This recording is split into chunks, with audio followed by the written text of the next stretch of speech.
ډېر هلکان پکې تپوسونه کوي پکې وایي چې دا کونه وړه خوند کوي او که غټه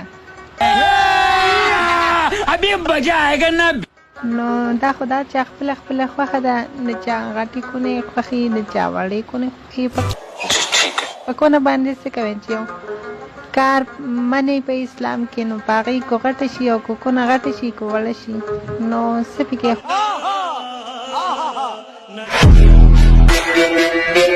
خو بیا هم لکه جینۍ سره چې کونه غټه وي نو هسې هلکانو ته هم خوند ورکوي ये सब क्या देखना पड़ रहा है अच्छा है मैं अंधा हूँ کنه چې کونه یې غټې نو مزه ورکوي هلکانو ته هم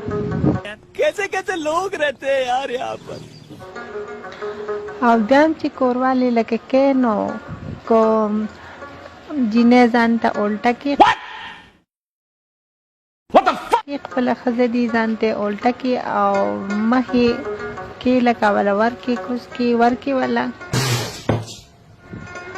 نو دا هم صحیح ده لکه دا جایز دي که نه خو هر څه ورسره کوي خو په دې یو ځای کې